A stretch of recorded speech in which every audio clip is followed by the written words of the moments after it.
Me está guardada la corona de justicia en una vida donde no sufriré más. No solo a mí me la dará, sino también a todos los que aman su venida.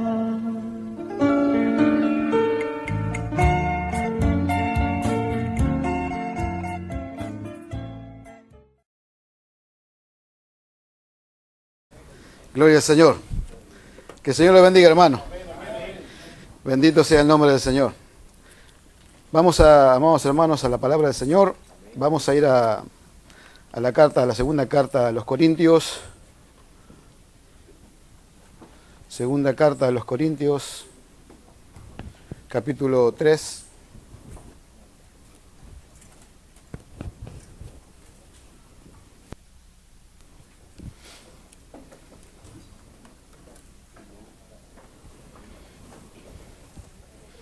Segunda carta a los Corintios, capítulo 3, versículo 7. En adelante vamos a leer la palabra del Señor, amados hermanos. Y ruego al Señor que esto que vamos a compartir hoy pueda ser de bendición para sus vidas, para sus ministerios, y que podamos gozarnos de la palabra del Señor, de lo que Él ha preparado para su pueblo.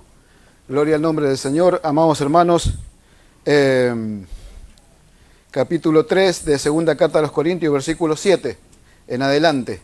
Vamos a leer algunos versículos de la palabra del Señor. ¿Lo tenemos todo, hermanos? Amén. Amén. Entonces vamos a leer en el nombre del Padre, del Hijo y del Espíritu Santo. Amén.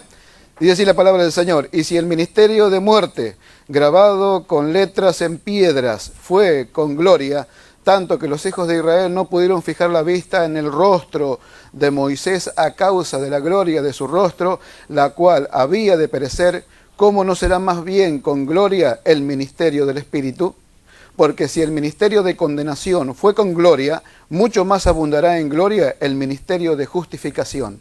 Porque aún lo que fue glorioso no es glorioso en este respecto en comparación con la gloria más eminente. Porque si lo que perece tuvo gloria, mucho más glorioso será lo que permanece. Así que, teniendo tal esperanza, usamos de mucha franqueza, y no como Moisés, que ponía un velo sobre su rostro para que los hijos de Israel no fijaran la vista en el fin de aquello que había de ser abolido. Pero el entendimiento de ellos se embotó porque hasta el día de hoy, cuando leen el antiguo pacto, les queda el mismo velo no descubierto, el cual por Cristo es quitado. Y aún hasta el día de hoy, cuando se lee a Moisés, el velo está puesto sobre el corazón de ellos. Pero cuando se conviertan al Señor, el velo se quitará. Porque el Señor es el Espíritu, y donde está el Espíritu del Señor, allí hay libertad. Por tanto, nosotros todos, mirando a cara descubierta como en un espejo la gloria del Señor, somos transformados de gloria en gloria, en la misma imagen como por el Espíritu del Señor. Amén. Amén. Y amén. Vamos a hacer una oración todos juntos, hermanos. Si usted me sigue, cierre sus ojos y vamos a orar al Señor. Padre, en el nombre de Jesús, una vez más venimos delante de tu presencia, Señor mío. Te ruego, te pido la gracia, Señor, que tú me concedas para compartir tu palabra con mis hermanos en este día. Que todo lo que hablemos sea de edificación, de fortaleza y de consuelo para tus siervos, para tus siervas en esta mañana, Señor mío. Te ruego, te pido, Señor, que seas tú trayendo la luz necesaria, la revelación, Señor, a nuestros corazones de tu palabra, Señor mío. Sabemos que donde está el Espíritu del Señor, allí hay libertad, Señor. Señor, venimos delante de ti en esta mañana, dándote la gloria, la honra y la alabanza, Señor, sabiendo que la suma, Señor, de tu palabra es la verdad. Por eso que rogamos, Señor, que tu Espíritu Santo nos ilumine, que traiga la luz a nuestros corazones para comprender y entender, Señor, la gloria más eminente, Señor, la gloria de este nuevo pacto, Señor. Alabado sea tu nombre, te damos gracias y nos encomendamos en tus manos, Señor, en la dirección y en la administración de tu Espíritu Santo, Señor. Amén. Y amén. ¿Cuánto dan gloria a Dios, hermano? Amén. Alabado sea su nombre. Bendito sea el nombre del Señor. Alabado sea el Señor. Bueno, amados hermanos, nosotros miramos, ¿no? La carta de los Corintios es una de las cartas que más me ha llamado la atención, porque nosotros sabemos que Corintios eran una congregación que Pablo le dice que habían sido enriquecidos en toda palabra. habían sido enriquecidos en toda palabra, en toda ciencia, ¿no? Habían sido enriquecidos espiritualmente. Pero a pesar de eso, nosotros nos encontramos en los corintios que tenían un problema de conducta. Había muchos problemas en la conducta de los corintios. Pero también nosotros vemos a alguien que tenía la capacidad para llevarlos espiritualmente hacia adelante, de marcarles el camino del progreso espiritual. Pablo se presenta en la primera carta como el colaborador de Dios. Dice, nosotros somos colaborador de Dios, vosotros sois labranza de Dios, edificio de Dios. Él era un colaborador, y sabe que un colaborador no es cualquier cosa. Un colaborador de Dios es alguien que trabaja juntamente con otro, recibiendo dirección directa de otra persona, porque está colaborando con otra persona. Y acá Pablo estaba colaborando con Dios. ¿Para qué? Para que los corintios salieran de su condición espiritual. Él estaba haciendo un trabajo juntamente con Dios, era un colaborador de Dios. No alguien que estaba recibiendo la dirección de Dios, estaba recibiendo la palabra de Dios para darle a los corintios, para que los corintios dejaran de ser lo que eran. ¿Qué eran los corintios? La palabra testifica que eran carnales. Amén. Eran carnales. O sea, el carnal es alguien, un niño espiritual, alguien que le falta crecimiento espiritual. No es del diablo, no es un débil en la fe, es alguien que le falta crecimiento, es carnal. Como todos nosotros hemos pasado por ese proceso, por esa etapa. La carnalidad es una etapa espiritual del creyente, no es un pecado. No es, hay muchos hermanos que usted le dice, usted es un carnal, y se enojan, se molestan porque lo toman como mala palabra, pero no es una mala palabra para nosotros, es una etapa espiritual que todos los que hemos creído en Jesucristo hemos de pasar, amados hermanos, pero el problema es quedarse carnal, quedarse como niño, y parece que los corintios estaban estancados en esa condición y estaban trayendo problemas, ¿se da cuenta? Pero amado hermano, Pablo estaba ahí como el colaborador de Dios, alguien que estaba recibiendo de parte de Dios la enseñanza, la palabra, y por eso que Pablo le habla cosas tremendas y gloriosas como la mente de Cristo. Le dice a los corintios, nosotros tenemos la mente de Cristo. Eso es algo tan tremendo y glorioso, amados hermanos, porque tener la mente de Cristo es algo tremendo, y la palabra testifica que Pablo le dice a los corintios, mas nosotros tenemos, dice, la mente de Cristo. Entonces, si tenemos nosotros la mente de Cristo, significa que tenemos que hacer uso de una mente que no es la nuestra, que no es la mente carnal, que no es la mente humana, sino que es la mente de Cristo, donde se traen pensamientos, amados hermanos, que son del cielo, que son de Dios, y que no tienen nada que ver con la mente carnal. Por eso que Pablo estaba, amados hermanos, colaborando, y le habla cosas tremendas como la mente de Cristo, le habla cosas tremendas como lo que es la preeminencia del amor. En el capítulo 13 en adelante, en la primera carta les habla del amor, les habla de lo que es el amor y detalla todo lo que es el amor específicamente, y les dice en un punto de ese capítulo, dice, cuando yo era niño, pensaba como niño, juzgaba como niño y hablaba como niño, mas cuando ya fui grande, dice, dejé lo que era del niño. No, los estaba guiando por medio del amor, ¿a qué? A dejar una etapa. La única forma, amados hermanos, que la iglesia avance espiritualmente, es la única forma que pueda avanzar es que conozca lo que tiene. Y los corintios no conocían lo que tenían. No conocían a causa de su condición humana, carnal, de su niñez espiritual, todavía no estaban conociendo en su plenitud lo que tenían. Y tenían algo poderoso, tenían a Jesucristo, tenían a Cristo en sus vidas, tenían el Espíritu Santo, tenían la verdad adentro de ellos y todavía no la conocían en su plenitud. Amado hermano, usted sabe que Pablo le habla a Timoteo, ¿no? Y le dice, le cuenta y le habla del deseo de Dios, que Dios quiere que todos los hombres sean salvos y que vengan al conocimiento de la verdad. Son dos cosas diferentes, ser salvo y venir al conocimiento de la verdad. La palabra conocimiento en ese versículo significa un conocimiento más profundo y exacto de Cristo. Alguien puede ser salvo, pero no tener en sí el conocimiento pleno de la verdad de Dios, de la verdad del Evangelio, de la verdad plena del Evangelio. Y lo que nosotros necesitamos es que los hermanos sean salvos y que vengan al conocimiento de la verdad. ¿Por qué? Porque la verdad los va a llevar a un crecimiento espiritual y a dejar su condición espiritual de niñez y los va a llevar a una etapa de madurez, donde ya no va a hacer falta que nosotros de alguna manera los empujemos a hacer algo, sino que los hermanos mismos, ya por su causa, por su crecimiento, por su compromiso con el Evangelio, por su compromiso con Cristo, no necesitan que se los empuje, sino ellos mismos se van a ofrecer al Señor voluntariamente, ¿no? Y ese es el propósito de Dios, preparar para el Señor un pueblo bien dispuesto.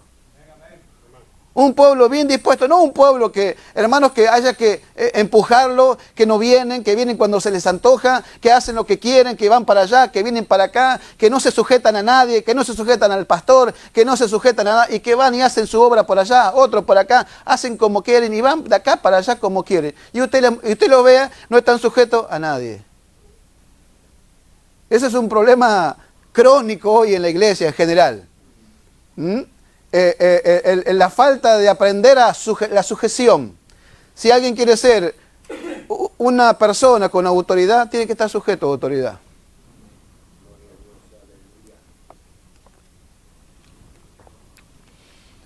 Gloria al nombre del Señor.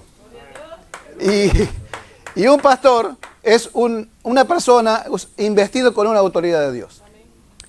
Y que está también plagado de defectos como cualquiera de nosotros, pero que Dios lo delegó como autoridad y lo puso enfrente de un lugar para que la congregación lo mire, lo observe y se sujete a ese varón para que reciba la palabra de Dios, para que reciba el consejo de Dios y para que la iglesia vaya creciendo y madurando como tiene que, ¿no? Como decía el pastor cuando leía ese pasaje de Colosenses, ¿no? Que se va renovando hasta el conocimiento pleno. Alabado sea el nombre del Señor. Amén. Y esa es la necesidad que nosotros tenemos de ir renovándonos hasta el conocimiento pleno. Alabado sea el nombre del Señor. Cuando nosotros hablamos de teología, hablamos de una ciencia que tiene un principio y un fin. Pero cuando hablamos de revelación, hablamos de algo que no tiene final. Porque la revelación de Dios es infinita. Ahora vamos a ver nosotros acá que algo tan glorioso como esto que hemos leído, amados hermanos, que Pablo acá les muestra, ¿no? Porque en esta segunda carta, ahí en el capítulo 2, ¿no? Nosotros miramos, leemos que a partir del versículo 5 en adelante, vemos que los corintios tenían falta de perdón, no querían perdonar. Y Pablo les escribe, le dice, les ruego que ustedes hagan firme el amor para con alguien, parecía que estaba ahí, que había cometido un error, que había hecho algo que no tenía que hacer, y parece que los hermanos, no contentos con lo que le había pasado, querían darle más por arriba todavía. Pero Pablo les escribe y dice, les ruego que lo perdonen. Si algo hay que perdonar, yo en presencia de Cristo lo he perdonado. ¿No? Él había perdonado y les rogaba a ellos que también lo perdonaran y que hicieran firme el amor para con él. O sea, hacer firme es hacerlo válido. O sea, algo válido es algo que está vigente en todo momento. El amor tiene que ser algo válido. Vio que usted compra una comida y se pone una fecha de vencimiento. ¿Amén? Se pone una fecha de vencimiento y se dice, si no se come antes de la fecha, tírelo porque no sirve más. Pero cuando hablamos nosotros del amor de Dios, el amor de Dios es válido. El amor de Dios no vence. En todo momento se puede hacer uso de él. En todo momento y en toda situación se puede hacer uso de él. El amor no expira, no se vence. ¿Se da cuenta? Se da cuenta, dice, el amor todo lo soporta, el amor todo lo puede, el amor no hace nada indebido, ¿no? El amor nunca deja de ser. Y esa palabra que nunca deja de ser es que no caduca. No expira. No, esto sí que no se lo puedo perdonar. Y en los Corintios, ¿no? Esto sí que no se lo podemos perdonar. Pero el amor de Dios no caduca. Enfrente de cualquier situación tiene la capacidad de perdonar. Y los corintios no querían perdonar a causa de la falta de madurez que le faltaba. Pero había alguien que le estaba mostrando el camino al progreso espiritual. Era el colaborador de Dios. Por eso que si usted está en un lugar que usted lo mira y dice, este es un colaborador de Dios, ahí quédese tranquilo que ahí va a crecer.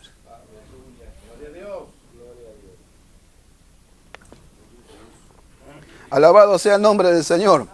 Entonces nosotros, amados, acá nos encontramos que Pablo introduce acá y muestra, ¿no?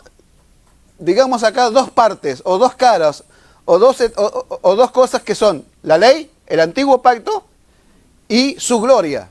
Y muestra al ministro de ese antiguo pacto que era Moisés. Moisés se presenta acá como el ministro del antiguo pacto y muestra a Pablo acá, les escribe que el antiguo pacto, que ese pacto antiguo tuvo una gloria. Tuvo una gloria, ¿no? Porque nosotros sabemos que tremendo fue, ¿no?, ese momento donde Dios desciende en el monte Sinaí, donde ese monte temblaba, humeaba y se consumía, ¿no?, a causa de la presencia de Dios en ese lugar, y que el pueblo no podía acercarse al monte porque cualquiera que se acercara, ¿no? Dios le puso límites. ¿Por qué? Porque ese lugar era santo, había descendido en ese lugar el Dios santo, ¿no? El Dios había descendido en fuego en el monte, amado hermano, y estaba ahí, y el pueblo no se podía acercar. Dios le dijo, quédense allá. No podía, no había forma, ¿no? El pueblo tenía temor, ¿no? Y más cuando se promulgó la ley, ¿no? Cuando se promulgó toda ese decálogo, esa ley, amados hermanos, fue con algo tremendo para el pueblo, ¿no? Y todo eso tuvo gloria. Y aún en el capítulo 34, ¿no?, de Éxodo, verso 30 en adelante, muestra cómo Moisés, ¿no?, cuando descendía, ¿no?, de la presencia de Dios, su rostro resplandecía. Y dice que el pueblo, cuando vio que el rostro de Moisés resplandecía, tuvo miedo de él. Y lo que Moisés hizo es ponerse un velo en su rostro, ¿no?, a causa de la gloria de su rostro, ¿no? Pero ¿por qué se puso, no? Porque si nosotros leemos solamente Éxodo 34, no nos quedaría claro por qué se puso. No hay nada escrito en la Escritura vano, porque Dios no es vano. No hay nada, ni una jota, ni una tilde, nada de por qué se hizo, de por qué está escrito. Dice Pablo a los Romanos, capítulo 15, dice que las cosas que antes se escribieron, dice, para nuestra enseñanza se escribieron, a fin de que por la paciencia y la consolación de las Escrituras nosotros tengamos esperanza. ¿Se da cuenta? Y ahí estaba, ¿no?, Moisés con ese velo puesto, y si nosotros hubiéramos quedado con el Antiguo Testamento, no hubiéramos sabido por qué. Pero acá Pablo, que trae la luz, la revelación, ¿no?, el ministerio de Pablo, amados hermanos, como Pablo lo presenta en el capítulo 3 de la carta de Efesios, dice que ese ministerio que él traía, era el ministerio de aclarar. Y cuando nosotros leemos acá, amados hermanos, por qué Moisés ponía ese velo en su rostro, se nos trae la revelación a nosotros de por qué Moisés en ese tiempo, en el Antiguo Testamento, tenía puesto el velo en el rostro. ¿Para qué? Para que los hijos de Israel no fijaran la vista en aquello que iba a ser abolido. Porque estaban puestas, no querían que pusieran la mirada en algo que iba a ser abolido, en algo que era incompleto y que iba a ser cambiado por algo que era completo, que era el nuevo pacto, amado hermano. Acá muestra, ¿no?, el antiguo pacto dice que fue con gloria. Algo glorioso, algo poderoso, algo que quizás todos hubiéramos querido ver, ¿no? Ese monte humeando, temblando en la presencia de Dios en ese lugar, Moisés descendiendo con las tablas, con la gloria de Dios en su rostro, algo que era digno de ver, pero dice, no fijen la mirada en eso, porque eso va a ser abolido. Eso va a ser cambiado por algo perfecto, por algo glorioso, por el nuevo pacto que iba a ser traído. A Pablo habla dos palabras específicas: ministerio del Espíritu y ministerio de justificación. Si ese ministerio grabado con letras en piedra, si ese ministerio de muerte fue con gloria, dice, mucho más abundará en gloria el ministerio del Espíritu. Algo que es más eminente, Pablo le dice, ¿no? O sea, cuando hablamos de algo más excelente, más eminente, es algo que sobrepasa, que está por encima de cualquier otra cosa. Es más eminente, es más glorioso, es más poderoso, algo que es mucho más elevado que lo que se traía, que era la ley. ¿Por qué? Porque la palabra dice que nada perfeccionó la ley. Que la ley lo que hace al hombre es mostrarle su condición y condenarlo. Y el que no cumple la ley automáticamente está bajo maldición. Amén. Gloria al nombre del Señor. Y el Señor, Dios, tenía un plan y un propósito que se disponía a cambiarlo todo enfrente de la mirada de todo su pueblo. Y que el pueblo estaba ahí esperando al Mesías, esperando a aquel que los iba a librar de Roma, y era aquel que venía a librarlos de su propia maldad y de su propio pecado.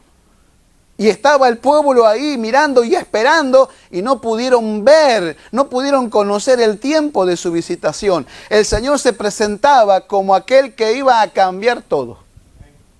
Mire, yo le leo para que en la carta, en los Hebreos,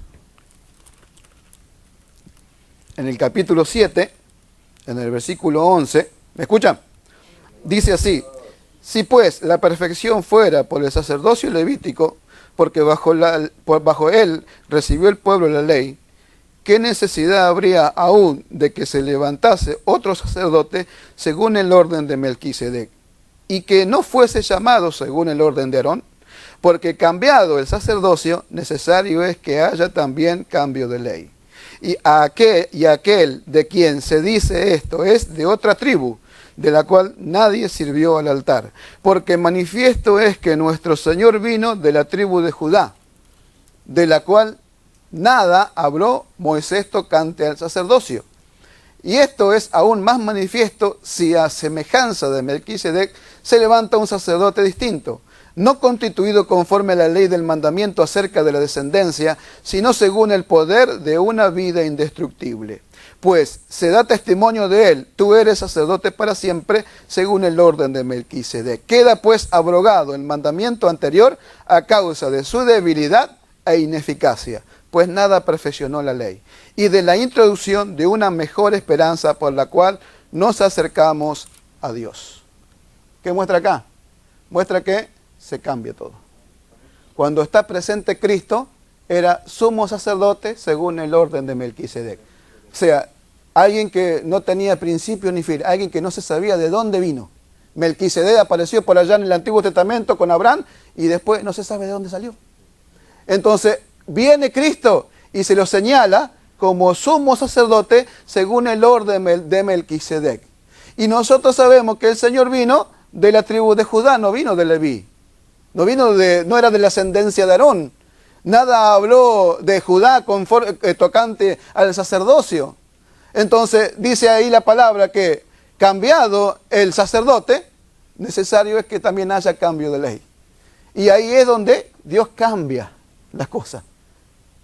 Enfrente de un pueblo religioso, de un pueblo que estaba apegado a esa ley, apegado a lo que Dios le da, sin ver que había algo que iba a ser superior. Y Pablo, como ya conocía todo esto, Pablo les puede explicar que iba a venir algo superior, que iba a venir algo más, que iba a sobrepasar la gloria de ese antiguo pacto, que era la gloria del ministerio del Espíritu, que era el ministerio de justificación. Amados hermanos, muestra que la ley lo único que hace es condenarlo al hombre, que no lo lleva a ningún lado, que no lo perfecciona, que no lo lleva al crecimiento espiritual. Al contrario, lo encierra en su maldad, lo encierra en su pecado, le muestra lo que hay en su carne. Pablo dijo: yo soy carnal, vendido al pecado, no me puedo librar. En el capítulo 7 de Romanos dice que él no se podía librar de semejante carga, porque la ley dice: no codiciará, y yo codicio. Y se encontraba que había una ley en sus miembros que se rebelaba contra la ley de su mente y que lo llevaba cautivo, la ley del pecado que estaba en sus miembros. Dice: miserable de mí, ¿quién me librará de este cuerpo de muerte? Dice: malas gracias sean dadas a Dios por Jesucristo. Alabado sea el nombre del Señor. Entonces queda abrogado el mandamiento anterior. ¿Por qué? Por su debilidad e ineficacia. Y no estamos hablando que la ley era engaño. No, era algo que Dios dice. Pablo a la Gálatas dice: fue el ayo para llevarnos a Cristo. Fue nuestro ayo. El ayo era un tutor, era alguien que lo agarraba al niño y que lo trataba rigurosamente, que le enseñaba rigurosamente bajo una ley rigurosa al niño, y ningún ayo era querido, ningún ayo era amado. por los niños, porque era alguien riguroso, alguien que maltrataba, ¿no? y que obligaba al niño a hacer lo que tenía que hacer. Así era la ley. Lo obligaba y lo dejaba sin poder hacerlo. Lo dejaba sin capacidad de cumplirlo. Y lo condenaba. Dice, fue nuestro ayo para llevarnos a Cristo. Fue un tiempo en el cual estuvo la ley puesta bajo el pueblo de Dios, y después, amados hermanos, fue la necesidad de mostrarle que necesitaban a alguien que los redimiera de la maldición de la ley. Aleluya. Alabado sea el nombre del Señor. Pero nosotros no tenemos nada que ver con eso, porque nosotros no somos pueblo de Dios. No somos pueblo judío. Mejor dicho, no nacimos bajo el pueblo judío. Nosotros somos el pueblo gentil, del cual Dios se sirvió, porque cuando el velo se rasga de arriba abajo, ahí queda un camino nuevo abierto a la presencia de Dios, donde todos entran por Jesucristo. ¿Se da cuenta? Entonces, cambiado el sacerdocio, era necesario que se cambiara la ley también. Ahora la pregunta es, ¿bajo cuál ley estamos nosotros? Bajo la ley de Cristo. ¿Y cuál es la ley de Cristo? El amor. Porque el cumplimiento de la ley, ¿qué es? El amor. Y bajo esa ley estamos nosotros. Y bajo esa ley nosotros tenemos una deuda. ¿De qué? De amar. Alabado sea el nombre del Señor. Porque cuando Cristo muere y resucita, amados hermanos, Pablo dice a los romanos en el capítulo 8, dice, para que la justicia de la ley se cumpliese en nosotros. La justicia de la ley se cumpliese en nosotros. Toda ley demanda una justicia. ¿Cuál es? Que se cumpla lo que la ley dice. Si usted va a la esquina, hay un stop, la ley dice que tiene que hacer el stop a cero y volver a dar marcha al carro, ¿verdad? Cuando usted hace el stop, está cumpliendo una justicia. Es justo que usted lo cumpla, porque la ley se lo está marcando. Y dice, para que la justicia de la ley se cumpliese en nosotros. Cuando Cristo resucita, muere y resucita, amados hermanos, todo está consumado, todo está cumplido. Y nosotros cumplimos todas las exigencias de la ley, amados hermanos, ¿a dónde? En Jesucristo. Porque dice, el fin de la ley es Cristo para justicia. Y lo que tenemos que hacer nosotros es creer a ese sacrificio, creerlo, apoderarlo. ¿Para quién es la ley? Pablo le dice a Timoteo, le dice que ¿para quién es la ley? Mire, Timoteo.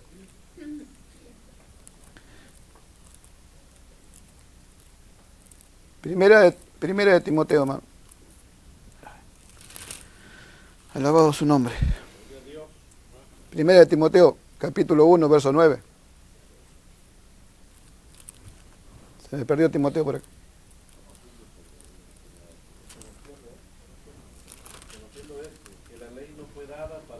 Amén.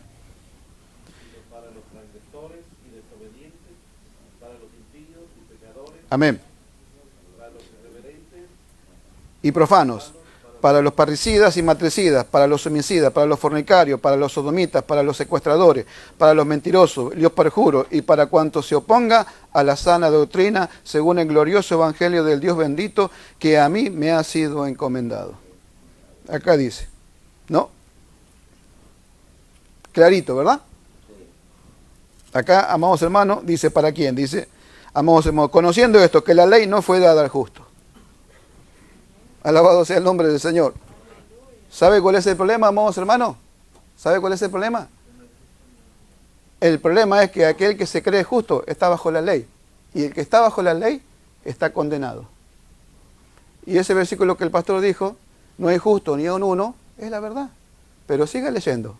Dice, pero ahora, aparte de la ley, se ha manifestado la justicia de Dios testificada por la ley y los profetas. La justicia de Dios por medio de la fe en Jesucristo, para todos los que creen.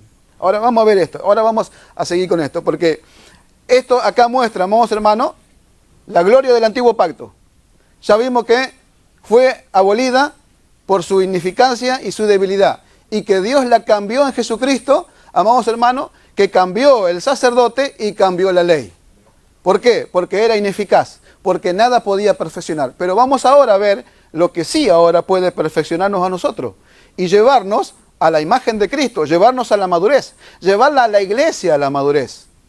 ¿Se da cuenta? Ahora nosotros nos encontramos acá, amados hermanos, y dice, Porque el versículo 9, porque si el ministerio de condenación fue con gloria, mucho más abundará en gloria el ministerio de justificación. Este es un ministerio. Pablo acá lo presenta. Cuando nosotros vamos a la carta a Romano, nosotros lo encontramos a Pablo específicamente enseñando sobre lo que es la justificación, o sea, la justicia de Dios, del capítulo 1 de Romano al capítulo 6, 7 de Romano. Nosotros encontramos cómo Pablo viene trayendo toda la enseñanza y muestra en los primeros 2 capítulos de Romano, muestra el retrato del hombre, muestra lo que es el hombre sin Dios y sin esperanza, lo muestra el judío que tenía ley, que tenía esperanza, y muestra que los dos están bajo pecado, y muestra que no había justo ni a un uno, que no hay quien entienda, no hay quien busque a Dios, todos se desviaron, a una se hicieron inútiles, ¿no? Sepulcro abierto su garganta, con su lengua engañan, veneno de áspide hay debajo de sus labios, y todo lo que dice Pablo en ese capítulo 3, y después de eso dice, pero ahora, aparte de la ley, está poniendo aparte algo que era ineficaz y que era débil. Y Pablo dice, ahora aparte, lo agarra la ley y la pone aparte. Eso ya pasó. Lo pone aparte y dice, ahora aparte de esto, Dios hace algo para que el pueblo de Dios llegue a donde tiene que llegar espiritualmente, a la perfección y a la madurez, que tanto problema nos trae a nosotros los pastores, que vemos nuestras congregaciones por año, que los hermanos no avanzan, que parece que no hay solución, que los hermanos hay que empujarlo, que no entiende que está que cae en pecado, en fornicación, en adulterio, está el otro que se enoja, que pelea, que causa divisiones, que miles de congregaciones se han formado de divisiones, y eso no es de Dios. Y hermanos que han piadosos, que hermanos que buenos, que hermanos que después no los ve más la iglesia. Y yo, ¿qué pasa con hasta ministros? Hay en la calle pastores apartados, pastores que sirvieron al Señor, que amaron al Señor, que se equivocaron, que erraron, que el diablo los engañó, la carne los engañó, los tentó, cayeron y se fueron, y para ellos no hay más solución. ¿Saben por qué? Porque están bajo la ley.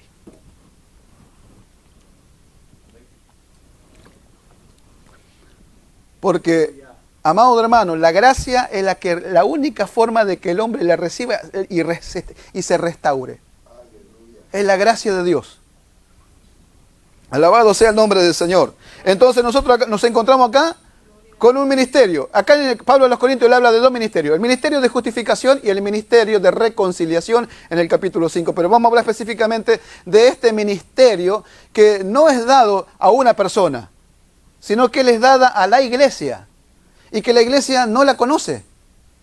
La iglesia no conoce lo que es este ministerio que abunda en gloria, que va a hacer que lo lleve al creyente a una perfección espiritual y que va a hacer que crezca espiritualmente y abandone todo lo que es humano y carnal. Ministerio de justificación. Ahora le leo el significado de la palabra justificación. Se lo leo. La palabra justificación es dikaiosis. En el original griego denota el acto de pronunciar justo, justificación, absolución.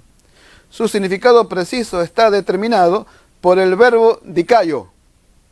Primeramente, considerar ser justo. La justificación es la absolución legal y formal de toda culpa por parte de Dios como juez, siendo el pecador pronunciado justo al creer en el Señor Jesucristo. Y acá, a donde nosotros nos encontramos con el problema de que este ministerio, esta enseñanza muestra que en la iglesia no hay fe. Que muchos piensan que tienen fe y que no creen a lo que Dios hizo. Porque esto es algo que Dios lo hizo. Y esto no es invento mío, no estoy inventando nada. Esto está acá y nadie lo puede borrar. Y esto hay que creerlo. Y hay que apoderarse de esto. Es la única forma de que la iglesia salga de la condición en que se encuentra. En general estoy hablando. Alabado sea el nombre del Señor. Ministerio.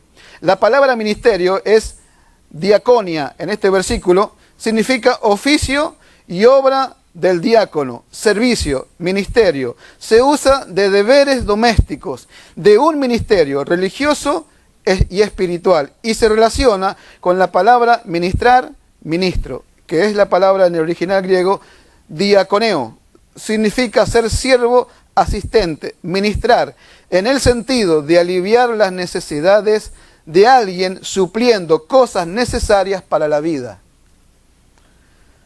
Alabado sea el nombre del Señor. Este es el ministerio de justificación, es un ministerio que suple las necesidades espirituales básicas de la iglesia para que la iglesia tenga vida espiritual. Si la iglesia en general ignora este ministerio, no va a tener vida. No va a poder salir de la condición espiritual que se encuentra. ¿Por qué? Porque este es un ministerio que abunda en gloria, que lo lleva al creyente a algo muy, muy glorioso, que es alcanzar la imagen de Cristo. Pero si alguien se mira delante de Dios como un pecador, lo único que le queda a un pecador es la condenación, el juicio y la condenación. Pero si se mira como justo, tiene la oportunidad de ir hacia adelante a la perfección. Un pecador no se puede perfeccionar. El que se perfecciona es el justo. Y es por la fe. Porque Pablo habla a los romanos y dice que es por la fe en la redención, en lo que Cristo hizo. Y ahí se nota y se muestra que hay fe en aquel que cree en esto. Una fe genuina y verdadera. Una fe que mantiene lo que Dios dice. Ahora mire. ¿Se entendió? Gloria al nombre del Señor. Ese es el trabajo, que se entienda. Y, amados hermanos, ministerio de justificación. O sea, que es un ministerio que es dado a la iglesia. ¿Qué es dado? ¿Para qué? Para que la iglesia reciba que se le supla las necesidades básicas para la vida. Para que la iglesia tome vida espiritual. Para que la iglesia se conecte con la vida de Cristo.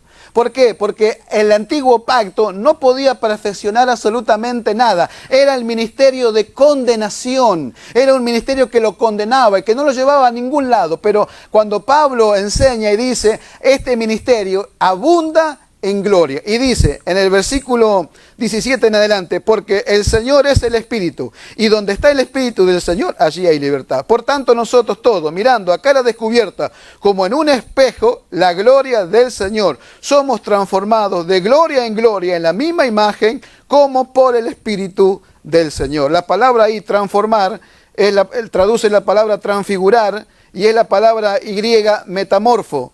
Cambiar en otra forma. En 2 Corintios 3:18 describe a los creyentes siendo transformados a la imagen de Cristo, siendo el cambio llevado a cabo por el Espíritu Santo.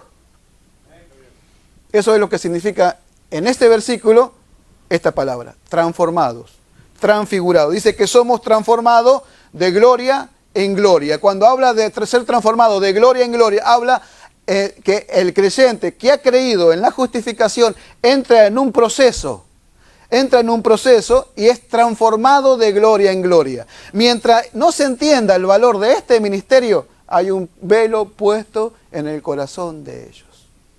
¿Por qué? Porque no se puede ver la gloria. Hoy lo que se ve son defectos, hoy lo que se ve son pleitos, hoy lo que se ve son divisiones, hoy lo que se ve es falta de crecimiento, hoy lo que se ve es todo lo malo. Y todo lo malo, ¿quién lo muestra? La ley. Pero acá, este ministerio viene a mostrarle al creyente la gloria. Viene a mostrarle que lo lleva, si cree, de gloria en gloria, y que lo transforma, que lo lleva a la transformación, lo lleva a cambiar su vida espiritual, a cambiar su vida.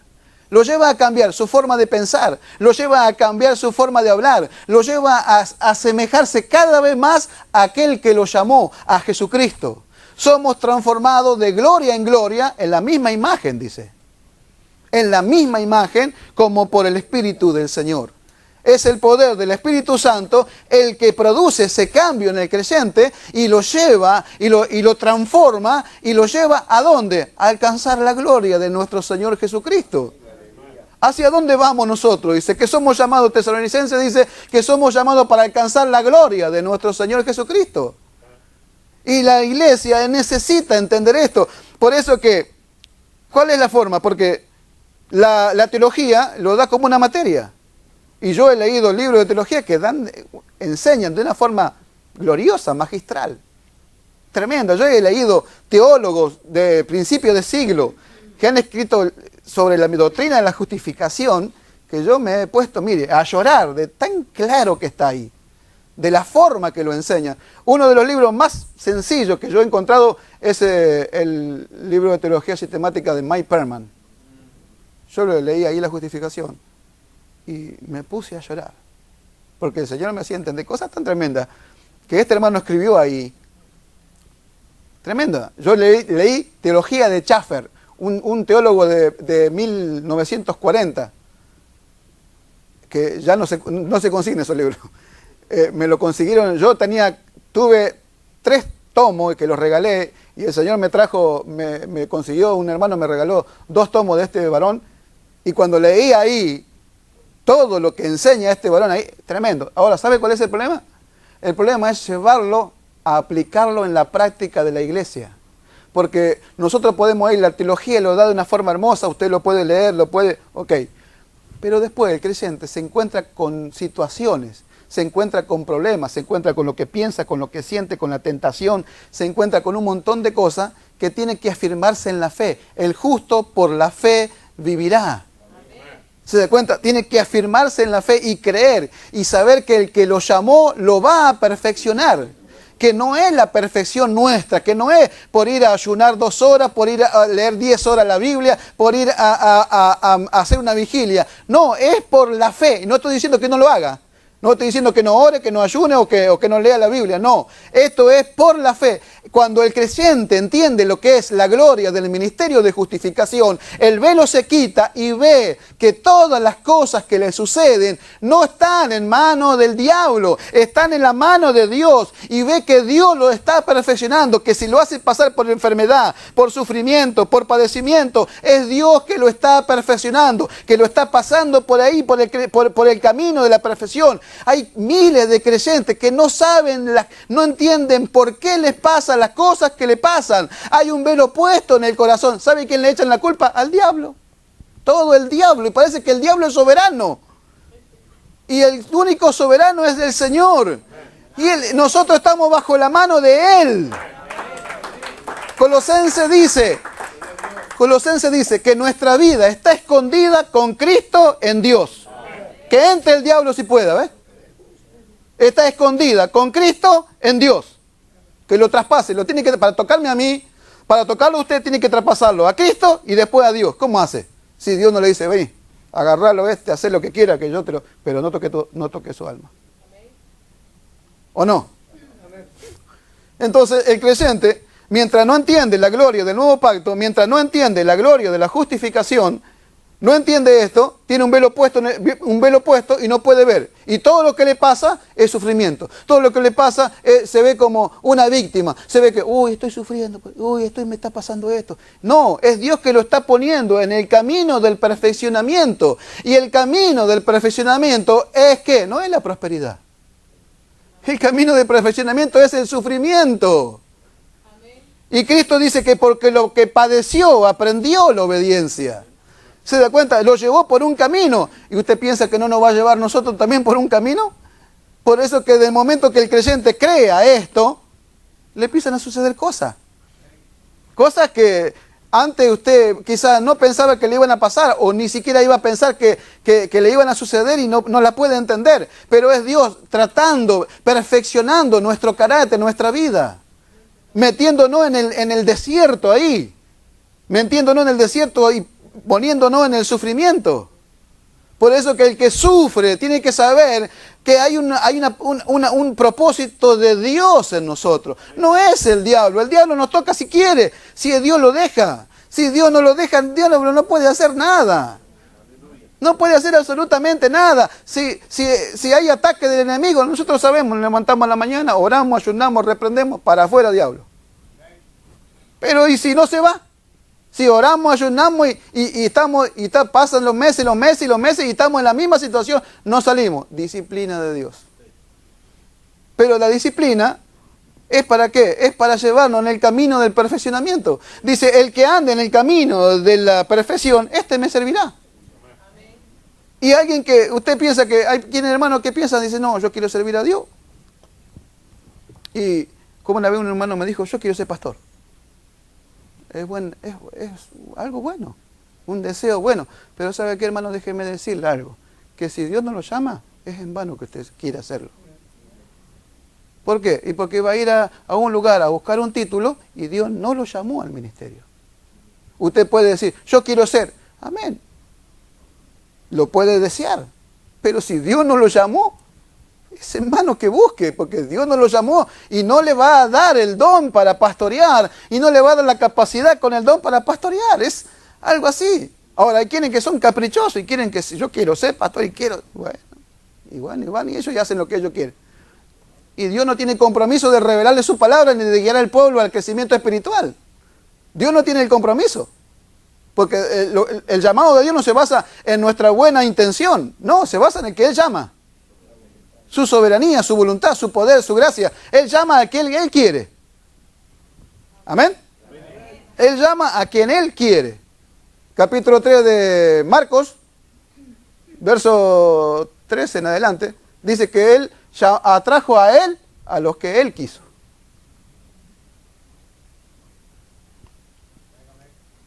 Gloria a Dios.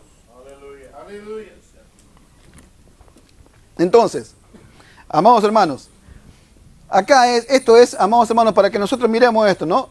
Para que entendamos, ¿no? El proceso, que solamente, amados hermanos, hay un lugar donde la iglesia tiene que entrar y que ese lugar es el ministerio de justificación. Si no entra ahí, la iglesia no se va a librar de la culpabilidad del pecado, no se va a librar de los malos pensamientos, no va a entrar en el perfeccionamiento espiritual y la iglesia va a estar siempre igual. Siempre igual, no va a avanzar para ningún lado espiritualmente hablando.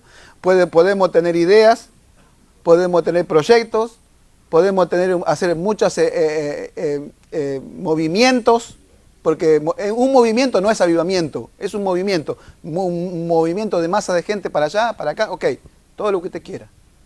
Pero si no entra por acá, la iglesia verdaderamente no entra al crecimiento espiritual. No entra verdaderamente a una madurez espiritual. La iglesia está bien por un tiempo, está llena por un tiempo, y después los pastores se quedan sin congregación, los hermanos se van para acá, los hermanos se van para allá, y así pasa. ¿Sabe a cuánto le ha pasado así? ¿Sabe a cuánto, hermano? Que han tenido la iglesia llena y que por ahí, no, soy pastor, y de buena primera, para afuera todo. ¿Y saben cuántas congregaciones han pasado así? ¿Y sabe a cuánto le va a pasar así? Ahora, ¿por qué? Hay un momento, esto es un momento de Dios. Mire que lo que le estoy compartiendo, esto es de parte de Dios. Yo oré al Señor y le dije, esto es. Es para nosotros, no se trata de la visión de un hombre. No se trata de la visión que tenga usted o que tenga yo. Se trata del plan y del propósito de Dios para la iglesia. Y que la iglesia tiene que entrar por esto. Si no entra por esto, no entra. ¿Por qué? Y porque no crece, no madura, no hay forma, amado hermano, de ver la gloria. Hay una gloria en el nuevo pacto que Dios preparó para nosotros, lo dio para la iglesia y la iglesia no la conoce, no conoce este ministerio, no conoce cómo llevarlo a la práctica, porque muchos han ido al seminario y lo han estudiado y lo saben. Usted le pregunta la doctrina, la justificación, lo saben, pero no saben cómo aplicarlo y la forma de aplicar es la fe. Es la fe en la palabra, es la fe en lo que Dios dice, que el creyente va a pasar por lo que pase. Hay un camino, hay una senda. Dice, la senda del justo es como la luz de la aurora que va en aumento hasta que el día es perfecto. ¿Se da cuenta? ¿Quién puede parar el día? ¿Quién no puede parar? Dios declaró, dijo, sea el día. Y fue, y comenzó a salir el día. Raya el alba a la mañana. Y no la puede parar absolutamente nada. Y hasta que llega el mediodía, la luz es perfecta. Alumbra perfectamente sobre la faz de la tierra. Así es el creyente cuando entra en el camino de la justificación. Alumbra, comienza alumbrando. La luz es pequeña, pero comienza a crecer en gloria. Comienza a crecer, a madurar. Y comienza a alumbrar con toda la gloria de este pacto, de este nuevo pacto, de este nuevo ministerio, el ministerio de justificación. Este es con gloria, este abunda en gloria. Alabado sea el nombre del Señor, que lo hace al más vil pecador, lo hace un justo, lo entra y lo introduce al cuerpo de Cristo y lo lleva a la gloria eterna. Alabado sea el nombre del Señor. No importa el pecador más grande que sea, si el pecador se arrepiente, amado hermano, entra a esta gloria que tiene reservada el Señor. Alabado sea el nombre del Señor. ¿Cuánto dan gloria a Dios, hermano? Bendito sea el nombre del Señor. Este es el ministerio de justificación, un ministerio espiritual, algo que Dios preparó para que sea dado a la iglesia, repartido, para que sea ministrado, para que sea suplido, para que la vida de la iglesia sea verdaderamente real en la presencia de Dios. Hoy nos encontramos con mucho movimiento. ¿Y sabe qué pertenecen? Pertenecen a la vida del alma. La vida del alma es algo humano, natural. Con el alma nosotros alabamos a Dios como podemos alabar al diablo. Pero cuando habla de verdaderos adoradores que adoran en espíritu y en verdad, esos son los verdaderos adoradores, en espíritu. Por eso que el pueblo de Dios andaba en el alma y hoy adoraba a Dios y mañana adoraba a los demonios. Alabado sea el nombre del Señor. Para nosotros se nos da una vida en el espíritu, dirigida, gobernada en el poder del Espíritu Santo. Amén, hermanos. Entonces, creo que hemos terminado por ahora. Vamos a ponernos de pie y vamos a orar al Señor. Gloria al nombre del Señor. Vamos a hacer una oración todos juntos, amados pastores, siervos, siervas del Señor. Yo le ruego que usted cierre sus ojos y le pida al Señor, si quizás no ha entendido mucho, Señor, hazme entender. Padre, en el nombre de Jesús, en el nombre que es sobre todo nombre, Señor, venimos delante de tu presencia. Señor, te damos gracias, Señor, por este día de vida. Gracias por tu palabra. Gracias por lo que hemos podido compartir con mis hermanos, Señor. Yo te ruego que sea de bendición, Señor, para cada uno de ellos en este día, Señor. Alabado sea tu nombre. Aquella gloria del antiguo pacto fue con gloria, Señor. Pero mucho más abundará en gloria el ministerio del Espíritu. Este ministerio que tú has preparado para la iglesia, Señor. Alabado sea tu nombre, Señor. El ministerio de justificación abunda en gloria, Señor. Es la gloria más eminente, Señor, la gloria del nuevo pacto, Señor. Esta gloria que tú preparaste para nosotros a través de este ministerio de gloria en gloria, en la misma imagen como por el Espíritu del Señor. Alabado sea tu nombre, porque donde está el Espíritu del Señor, allí y libertad, una verdadera libertad, Señor. Alabado sea tu nombre. Tu Espíritu Santo nos ilumine, Señor, y nos guíe a esa verdadera libertad, Señor. La libertad del Espíritu Santo, Señor. La libertad de la gloria de este nuevo pacto, Señor. Alabado sea tu nombre. La libertad del poder del pecado, de la culpabilidad del pecado, Señor. Y nos lleve a la gloria más eminente, Señor. En el nombre de Jesús, en el nombre de Jesús, amén y amén. ¿Cuánto dan gloria a Dios, hermano? Alabado sea el nombre del Señor. Que el Señor lo bendiga.